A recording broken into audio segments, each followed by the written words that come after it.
Greetings. Elder Blacklight, your motivator, master of the day of judgment.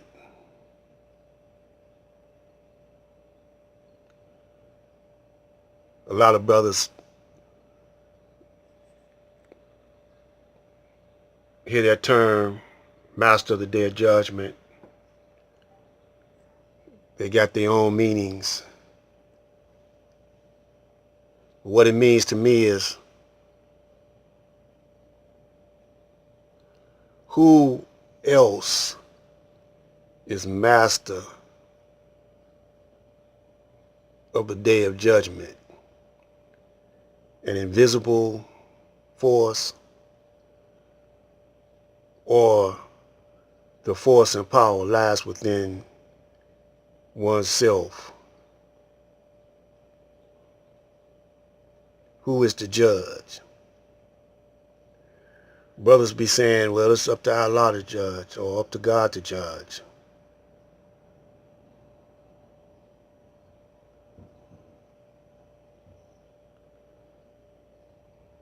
So they waiting on somebody to come out the sky and judge. But you forget when Jesus said, judge ye by ye fruits. This is a further look into the war against the Aboriginal or the original Asiatic black man.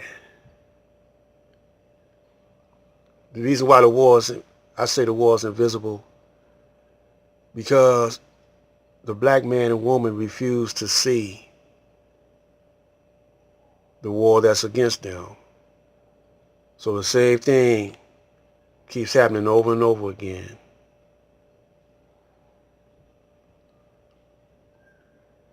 Check this out.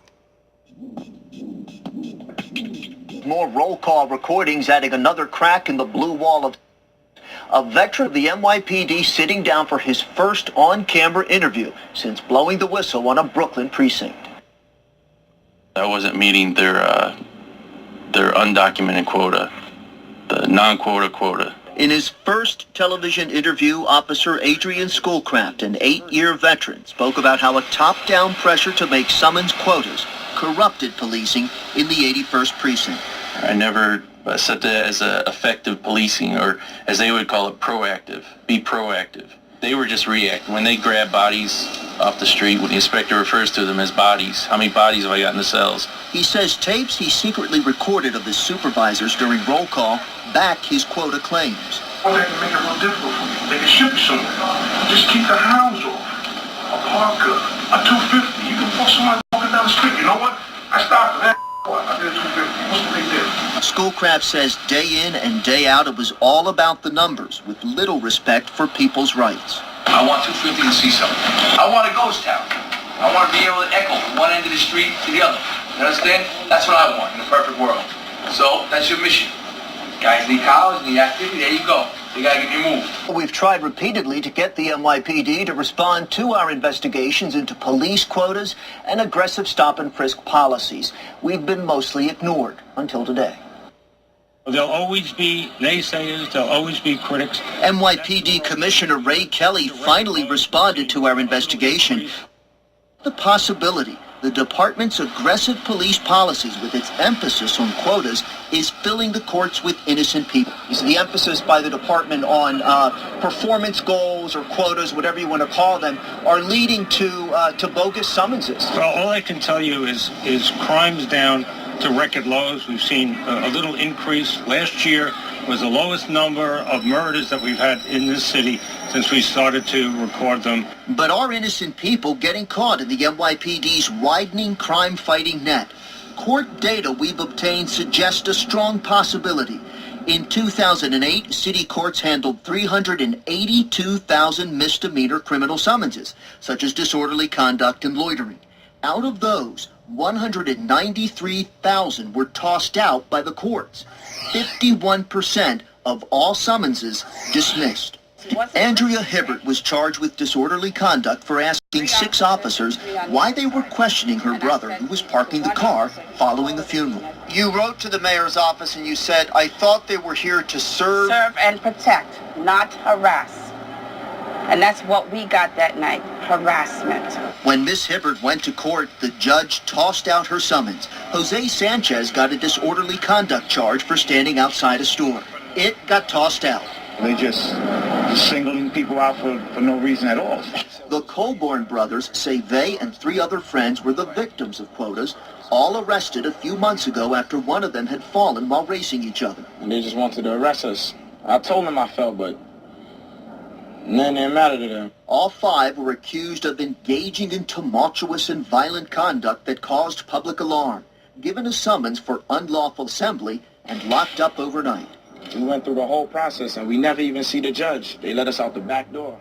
Keisha Rivera was ticketed for with her baby in a stroller. A cop car did a U-turn and like 4 cops of them came out the car and stopped me and gave me a summons. The number of summonses dismissed by the court has exploded in the past 15 years, from just under 37,000 tossed out in 1994 to more than 5 times that in 2008, a 500% increase. Half of all summonses tossed out. What do you think's going on? Yeah, it's a lot of complex reasons for that. It has to do with court's approach to a lot of these summonses. We can only do our job. Emails we've received from current NYPD officers suggest quota measures play a role.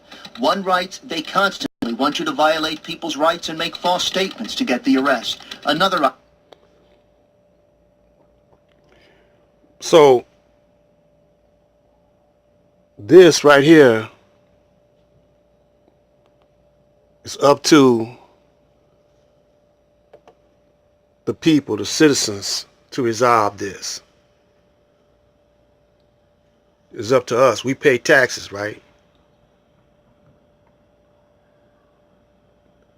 But now it's getting to be like Palestine and Israel. Police state. I maintain that the black man got a form in his neighborhood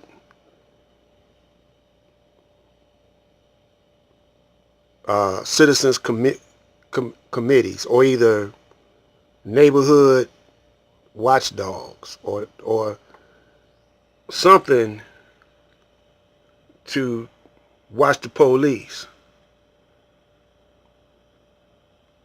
And it's got to be nationwide. Because in my previous videos, I told you that the Klan traded in their hoods for badges. The order had come from the top down that it's a war.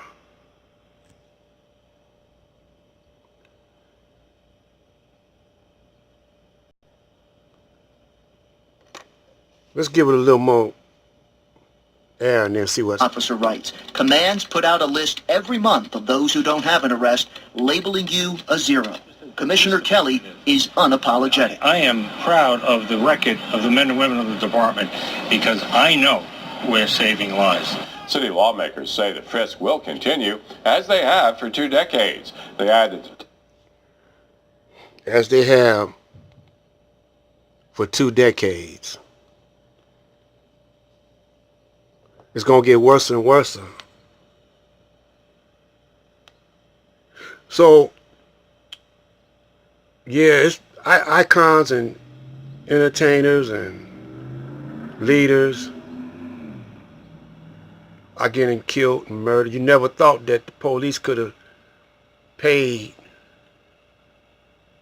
that guy to kill him.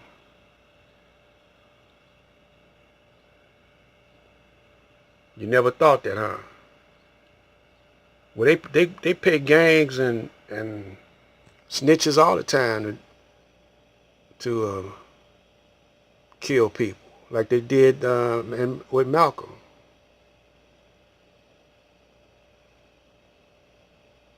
So this is Black Light. You know, this is a little more evidence.